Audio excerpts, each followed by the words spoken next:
Good morning बच्चों, मैं B L Agarwal आज आपको इस लेक्चर में कॉरपोरेट अकाउंटिंग का एक चैप्टर होल्डिंग कंपनी या कंसोलिडेटेड फिनेंशियल स्टेटमेंट के नाम से जाना जाता है, उसका एक प्रॉब्लम डिस्कस करके समझाने का कोशिश करूँगा। होल्डिंग कंपनी ये during the year that is middle of the year हम लोग किसी कंपनी का शेयर एक्वायर किए तो उसको हम लोग बोलते हैं acquire the share at the current year या ड्यूरिंग द ईयर या मिडिल ऑफ द ईयर। उसके ऊपर एक प्रॉब्लम सामने आपके है। On 1 October 19 A limited acquired 800 shares in B limited. A limited B limited का 800 शेयर परचेज किया है। अब शेयर परचेज का डेट याद रखिएगा 1 अक्टूबर। अब बैलेंस शीट देखिए 31 मार्च है, तो इसका मतलब हुआ ये कंपनी स्टार्ट हुआ था 1 अप्रैल 19, इसका फिनेंशियल ईयर स्टार्ट हुआ था। हम लोग अक्टूबर को परचेज किए, 6 महीना बाद ए लिमिटेड बी का शेयर खरीदा है। यहाँ देखिए बी का टोटल शेयर अगर देखिएगा 1,100,000 रुपये वाला 1000 शेयर है। 1000 शेयर में 800 शेयर खरीदा 80%, लेकिन याद रहे खरीदा है 1 अक्टूबर को। रिजर्व सरप्लस, इसका रिजर्व सरप्लस में 80,000 है। Trade payable 25-15। Fixed asset investment वो जो 800 शेयर खरीदा था उसका वैल्यू दे रहा है 1,00,000 रुपया। इन्वेंट्रीज, ट्रेड रिसीवेबल और बैंक बैलेंस, ये हुआ आपका बैलेंस शीट। ठीक है, अब आते हैं नोट्स टू अकाउंट में। जनरल रिजर्व 1 अप्रैल का है। जनरल रिजर्व 1 अप्रैल का 40,000 है, जबकि शेयर एक्वायर किए थे 1 अक्टूबर को। तो शेयर एक्वायर के पहले का जनरल रिजर्व है, ईयर ऑफ द बिगनिंग का जनरल रिजर्व है, तो ये पूरा का पूरा फ्री हो जाएगा। सरप्लस अकाउंट ये ईयर एंड का है, इसको हम लोग नीचे देखेंगे कि बिगनिंग ऑफ द ईयर में कितना था। क्रेडिटर है, बिल्स पेएबल है, डेटर और बिल्स रिसीवेबल है। म्यूचुअल के लिए ये इंफॉर्मेशन है। बिल्स रिसीवेबल ए लिमिटेड का बिल्स रिसीवेबल 20,000 है। Include 2,000 accepted by B limited, उसमें बी का बिल है 2,000 का, तो म्यूचुअल आपके लिए 2,000 होगा। ट्रेड रिसीवेबल में 5,000 ए से बाकी है, तो म्यूचुअल हुआ 5,000, तो 5 2 7,000 रुपया ट्रेड रिसीवेबल पेएबल से म्यूचुअल माना जाएगा। इन्वेंट्री में 4,000 का स्टॉक है, जिसके ऊपर प्रॉफिट हुआ था 33 ऑन कॉस्ट, तो यहाँ से अनरियलाइज प्रॉफिट निकालेंगे। उम्मीद करते हैं 1,000 आएगा। ये देखिए मेन इंफॉर्मेशन, 1 अप्रैल 19 साल के शुरू में सरप्लस था 10,000, और जबकि साल के लास्ट में है 30,000। ये 10,000 1 अप्रैल का है, शेयर एक्वायर के पहले का है, तो ये तो 100% फ्री हो गया। यहाँ 40,000 है, तो आप बोल सकते हो करेंट ईयर का प्रॉफिट आपका 30,000 है।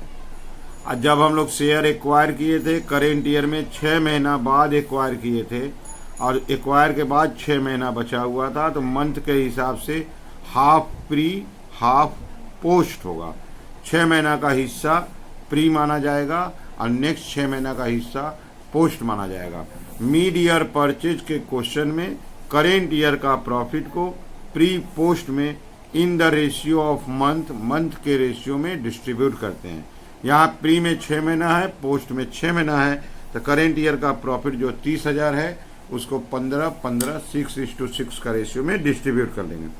रिक्वायरमेंट में वही रहता है, प्रिपेयर कंसोलिडेटेड बैलेंस शीट। ठीक है, चलिए इसको सोल्व करके देखते हैं। ओके, सबसे पहले वर्किंग करेंगे। होल्डिंग कंपनी का सॉल्यूशन में वर्किंग बहुत मैंडेटरी होता है।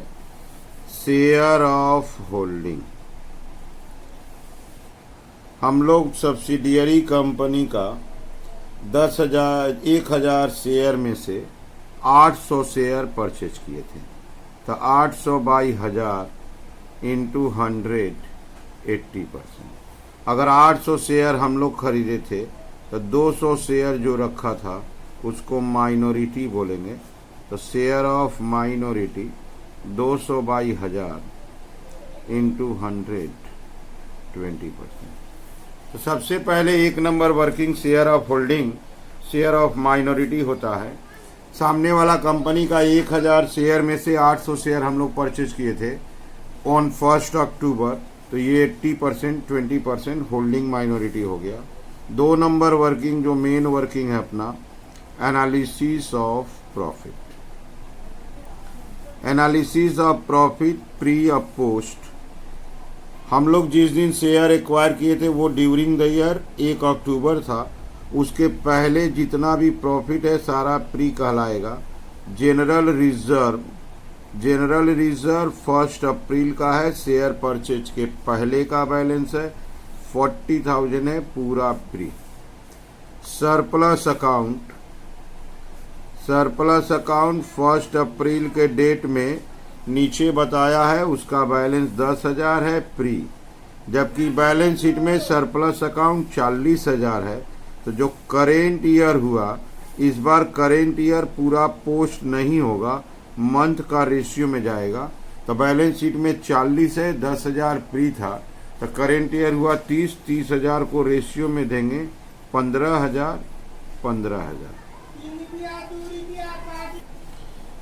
ये हो गया हम लोग का जनरल रिजर्व। 1 अप्रैल का प्री रख दिए और सरप्लस भी 1 अप्रैल का प्री रख दिए।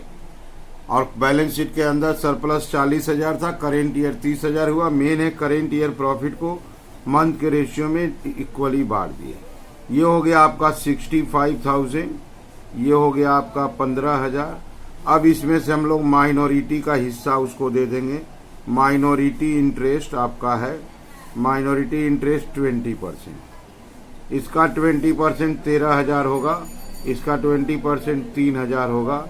ये माइनस कर दिए 52,000 और इसको माइनस कर दिए 12,000। ओके, तो ये हो गया आपका एनालिसिस ऑफ प्रॉफिट। ठीक है, इसके बाद हम लोग का वर्किंग नंबर 3 होता है कॉस्ट ऑफ कंट्रोल। उस कंपनी का शेयर परचेज करके कंपनी को कंट्रोल करने में कितना रुपया का प्रॉफिट या लॉस हुआ, उसको बोलते हैं कॉस्ट ऑफ कंट्रोल। इसका कैलकुलेशन होगा वैल्यू ऑफ इन्वेस्टमेंट। जो हम लोग उसका 800 शेयर परचेज किए थे, तो 800 शेयर के अगेंस्ट में हमारा पेमेंट करना पड़ा था 1 लाख रुपया, वैल्यू ऑफ इन्वेस्टमेंट हुआ। इसमें आएगा less paid up value of share. 800 share उसका पाए तो 800 शेयर का कीमत आपका 80,000 हो गया। और साथ में मिला pre acquisition profit, capital income है, कॉस्ट ऑफ कंट्रोल में आएगा। प्री एक्विजिशन प्रॉफिट आप देखो यहाँ पे माइनॉरिटी माइनस करने के बाद 52 मिला था। ये हो गया 1,32,000। यहाँ पर 32,000 निगेटिव आ रहा है, निगेटिव देने का जरूरत नहीं है, इसका नाम हो जाएगा आपका कैपिटल रिजर्व। ठीक है, तो सबसे पहले कॉस्ट ऑफ कंट्रोल के लिए वैल्यू ऑफ इन्वेस्टमेंट चाहिए। जितना का वैल्यू का शेयर था वो अब प्री माइनस करेंगे। कॉस्ट ऑफ कंट्रोल निगेटिव आया, कैपिटल रिजर्व। नंबर वर्किंग 4 करेंगे, माइनॉरिटी इंटरेस्ट। माइनॉरिटी वाले का टोटल क्लेम कितना है, माइनॉरिटी इंटरेस्ट में आ जाएगा paid up value of share. Minority के पास 200 शेयर था, 200 शेयर का वैल्यू आपका हो गया 20,000, प्लस ऐड करेंगे प्री एक्विजिशन प्रॉफिट और ऐड करेंगे पोस्ट एक्विजिशन प्रॉफिट। माइनॉरिटी को दोनों प्रॉफिट में हिस्सा दिए थे, प्री था 13,000, पोस्ट था 3,000, आप जोड़ोगे 36,000। ये 4 इंपॉर्टेंट वर्किंग होता है। कोई भी होल्डिंग का सम बनाते हैं, share of holding, share of minority, analysis of profit, cost of control और वैल्यू ऑफ माइनॉरिटी इंटरेस्ट। इसके अलावा अनरियलाइज प्रॉफिट का कॉन्सेप्ट होता है। तो अनरियलाइज्ड प्रॉफिट के बारे में बात करें तो 4,000 का स्टॉक था, उसके ऊपर प्रॉफिट था 33.333 ऑन कॉस्ट, तो नीचे 133.333, दैट इज उसका अमाउंट आ गया 1,000। ठीक है, ये हुआ वर्किंग नंबर 5। अब इसके बाद आते हैं वर्किंग नंबर 6 की तरफ। वर्किंग नंबर 6 का नाम देते हैं कंसोलिडेटेड जनरल रिजर्व। हमारा अपना जनरल रिजर्व, अपना होल्डिंग कंपनी का अपना जनरल रिजर्व 60,000 था, ऐड पोस्ट एक्विजिशन। ठीक है, इसको बाद में आपको समझा देंगे पोस्ट एक्विजिशन कैसे हुआ। और उसी तरह कंसोलिडेटेड सरप्लस, हमारा अपना सरप्लस, होल्डिंग कंपनी का अपना सरप्लस 40,000 था, इसमें भी होगा ऐड पोस्ट एक्विजिशन।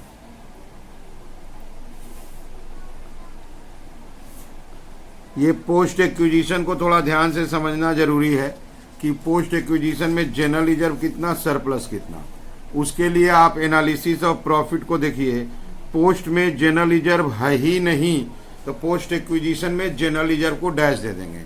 तो इसका मतलब ये पोस्ट में जो 12,000 प्रॉफिट आया फाइनल, ये फाइनल आप बोल सकते हो सरप्लस ही है, तो उसको सरप्लस में ही ले जाके प्लस कर देंगे।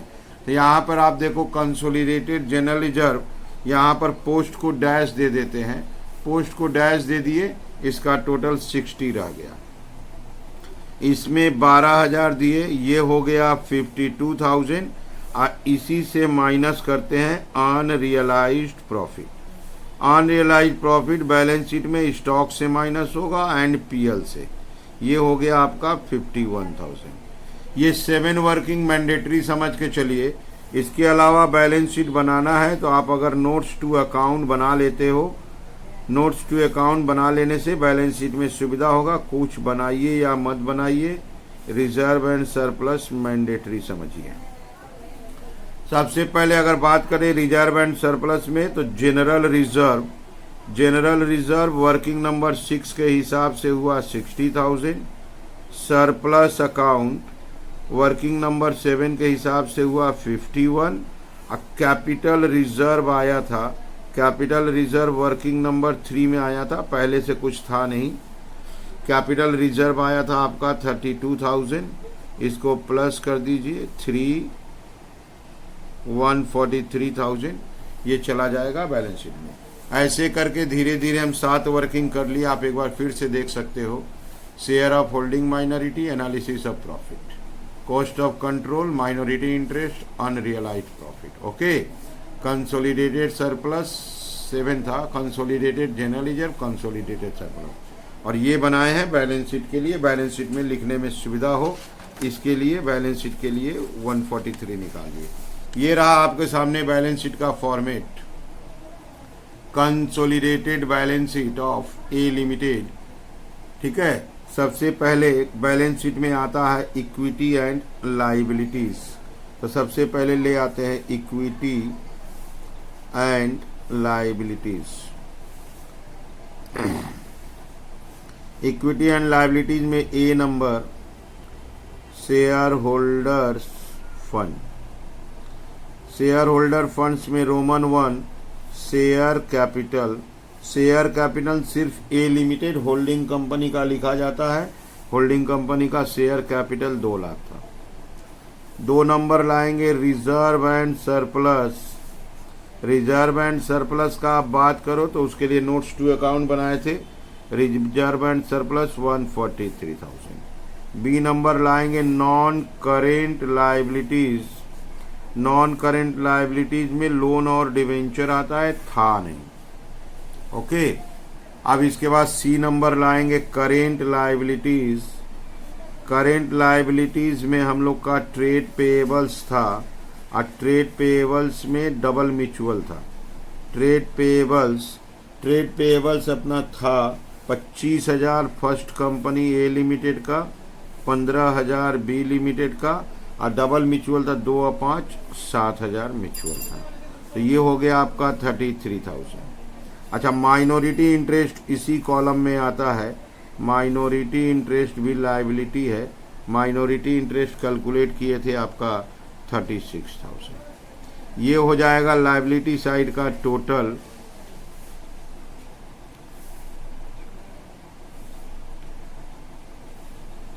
412। अब आएगा एसेट्स। एसेट्स भी का भी 412 आ जाए तो समझिए सही बना है। एसेट्स में ए नंबर आता है नॉन करेंट एसेट्स। उसके अंदर roman 1 fixed assets. Fixed asset में tangible, building machine, furniture, tangible, fixed asset दोनों मिला के आपका 2,20,000 था। इंटेंजिबल था नहीं, इन्वेस्टमेंट ऑफ होल्डिंग कंपनी को लिखना नहीं है, वो कॉस्ट ऑफ कंट्रोल से मेकअप हो गया। इसके बाद आपका बी नंबर देते हैं करेंट एसेट्स। करेंट एसेट्स में रोमन 1 है इन्वेंट्री। इन्वेंट्री से वो अनरियलाइज्ड प्रॉफिट माइनस होगा। इन्वेंट्री आपका 40,000 है, 20,000 है, अनरियलाइज्ड प्रॉफिट आपका 1,000 है, 59,000। इसके बाद है ट्रेड रिसीवेबल।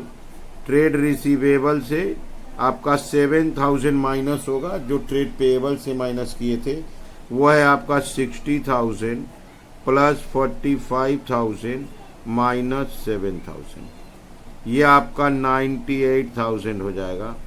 इसके अलावा बैंक बैलेंस है, दोनों ऐड कर देंगे 35,000 हो जाएगा। बैंक बैलेंस दोनों प्लस करके 35 हो गया। अब इसको प्लस करते हैं, दिस इज टोटल। देखते हैं ये टोटल मैच करता है कि नहीं। ये आपका 3 0